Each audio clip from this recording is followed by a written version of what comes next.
The most stressful thing in the fire service isn't the calls, isn't interpersonal relationships or the bureaucracy, isn't the schedule.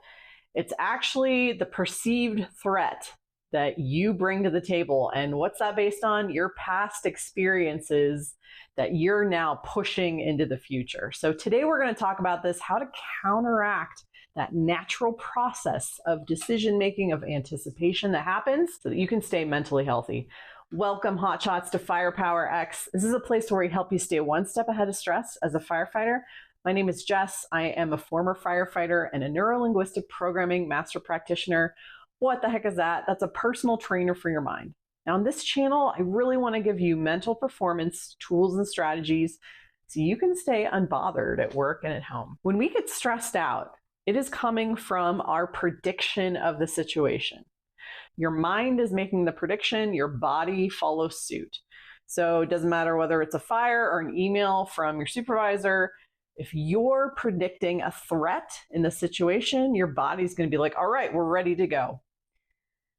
If you want to learn the entire process of how this works, I highly suggest checking out this book, How Emotions Are Made.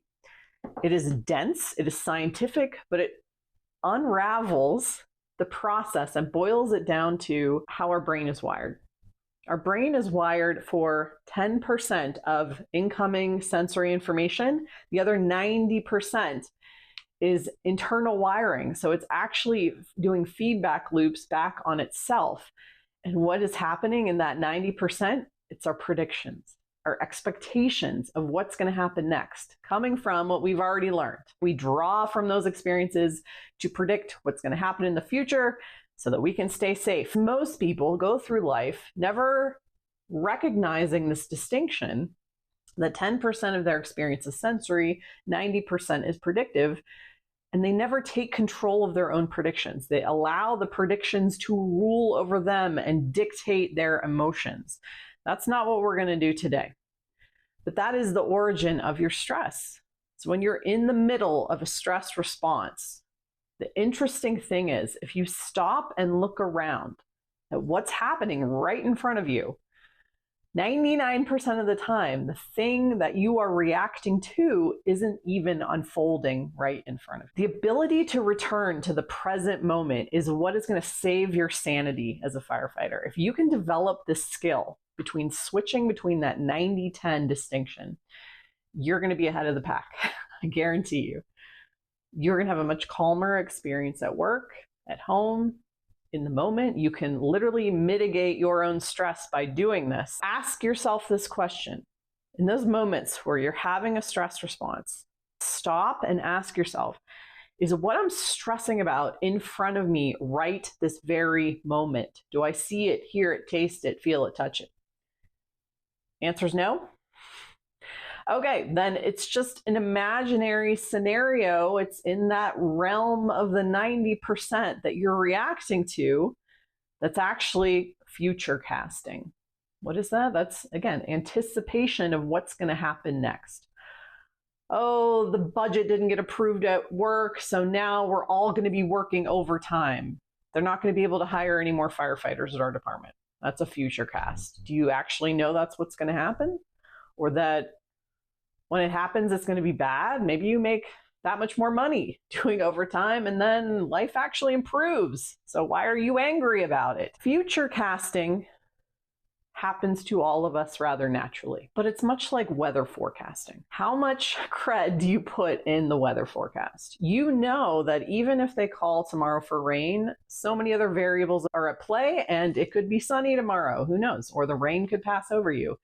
Picture this, you're a farmer, the weather forecast says, well, we're going to get devastating hail tomorrow. The meteorologist is just playing up, the hail is just going to pummel us. You turn off the television as the farmer and think about your crop of corn that's almost ready. You've been waiting on this crop. It is going to finance you for the next several months and you are out of your mind.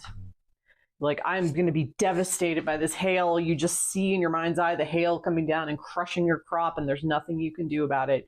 And you drink yourself into an oblivion that night. You get in a fight with your wife. You're like, we're lost. Everything is over. I can't believe we worked so hard, and now it's all gone. You're sick with stress. You cannot sleep. And then tomorrow comes. The rain starts, the dark clouds are over your crops. Then it rains for a little bit and then it passes.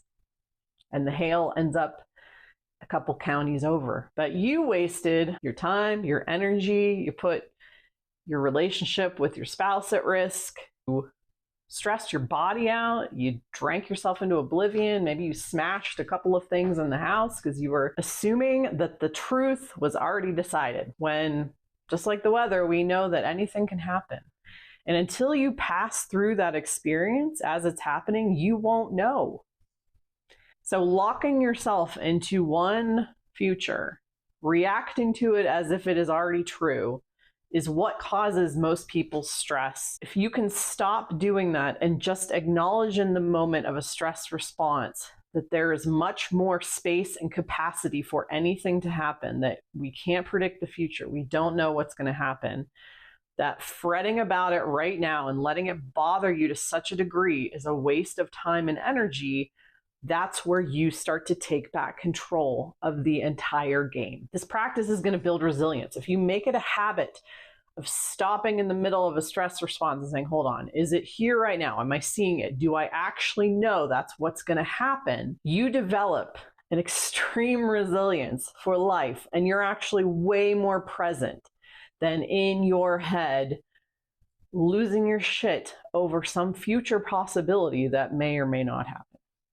So let me know what you thought of this video. Drop a comment below, and if you found value in today's content, consider subscribing to our channel or sharing this information with a friend. And thanks for watching, guys. We'll catch you in the next one.